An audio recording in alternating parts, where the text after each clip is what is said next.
Depois de horas pesquisando, lendo reviews, navegando nos sites de compra e venda, você finalmente encontra a bike perfeita. Ela cabe no seu bolso, é mais nova e com peças melhores que a sua bike antiga. E até da cor que você sempre quis. Porém, ela quebra uma regra importante do seu grupo de pedal no final de semana. Ela tem freios a disco. Sem dúvidas, você vai receber muitas mensagens no WhatsApp, vai descobrir vários perfis do Instagram em hashtags que são anti-freio a disco, mas a verdade é que ainda existem muitos mitos e muitas dúvidas sobre esse sistema de freio. Principalmente no ciclismo de estrada e no triatlon, que o V-Brake ainda tem uma presença muito grande. É inegável que a indústria está se movendo cada vez mais para o domínio dos freios a disco. Mas antes de você descartar a ideia de ter uma bike com freios a disco, a gente vai quebrar os principais mitos que você ouve por aí. Então vamos começar logo pelo mais polêmico. Já diz o velho ditado que aero é tudo. E o formato dos V-Brakes sempre foi uma grande vantagem em termos de aerodinâmica. Mas hoje em dia, os freios a disco são tão aerodinâmicos quanto, se não mais, do que os freios V-Brake. Quando a gente faz essas comparações, considerando modelos antigos de bike, eles são modelos com geometria diferente, com design diferente e feitos para modelos de freios diferentes. E tudo isso tem um impacto enorme quando a gente fala de aerodinâmica. Então, pensando nessas diferenças, uma empresa de rodas aero do Reino Unido fez um teste para entender qual é o impacto dos freios a disco quando a gente fala em aerodinâmica. Então ela comparou freios a disco versus V-Brake com o mesmo modelo de roda, adaptado obviamente para cada tipo de freio, e descobriu um impacto de menos de 1 watt no arrasto aerodinâmico. Então é muito pouco, a diferença é muito baixa. Inclusive teve um modelo de freio da SRAM que teve exatamente o mesmo arrasto aerodinâmico dos freios V-Brake. É muito óbvio que com a evolução dos designs e com a evolução da tecnologia, a gente vai ter freios a disco, de novo, tão aerodinâmicos quanto, se não mais aerodinâmicos do que os freios V-Brake.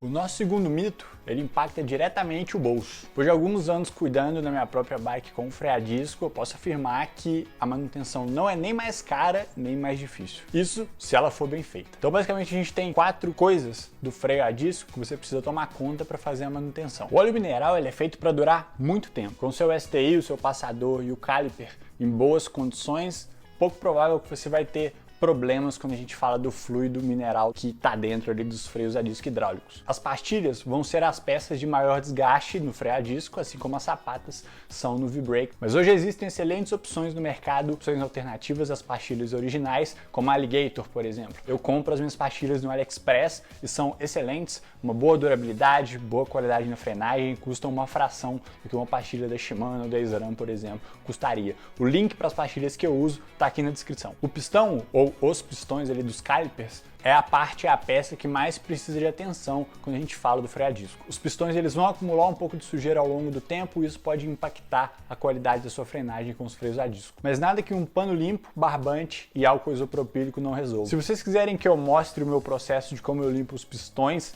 me contem aqui nos comentários. Por último, alinhar os calipers com o disco realmente não é tão simples quanto alinhar as sapatas do V-Brake com a roda. Mas o design dos calipers melhorou muito ao longo dos anos e com um pouquinho de prática você consegue alinhar certinho e ter um freio a disco sem ruído, alinhado perfeitamente com a melhor qualidade possível de frenagem.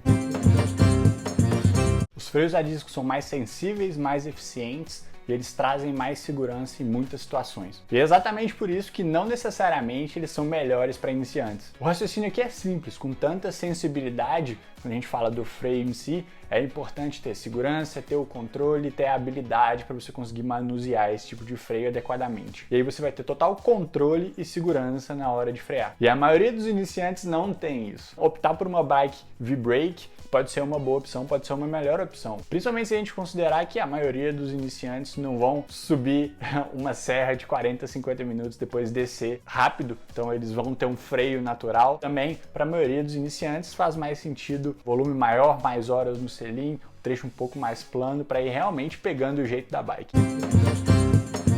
Comprar uma bike com freio a disco não vai fazer você descer igual o Nibali da noite pro dia. Ela vai ter mais sensibilidade, ela vai ter uma frenagem mais responsiva e ela vai te dar muito mais controle nas curvas e nas reduções. Mas isso não vai adiantar nada se você não tiver a técnica e a experiência para fazer o melhor uso possível dessas qualidades do freio a disco. Descer melhor, como tudo no ciclismo, é prática. É conhecer o trajeto, ter confiança na bike e nas suas habilidades para você conseguir mandar bem nas descidas. Então uma dica legal é fazer alguns testes logo que você pegar uma bike nova a disco. disco. Faz algumas descidas que você conhece um pouquinho mais devagar, conhecendo a bike, conhecendo o freio, e aí você vai se acostumar. Esses são os principais mitos do freio a disco. Com certeza vai ter muita coisa legal aqui para aprender, talvez coisas que você já saiba, talvez coisas que te façam comprar uma bike com freio a disco ou que realmente façam não comprar uma bike com freio a disco. Mas o importante é ficar bem informado sobre as mudanças tecnológicas no mundo do ciclismo. Agora que a gente já cuidou dos principais mitos da bike com freio a disco, tá na hora de aprender a lavar. Não só a bike como um todo, como também os discos. Confere esse vídeo aqui para você ter a sua bike sempre linda e cheirosa rapidinho.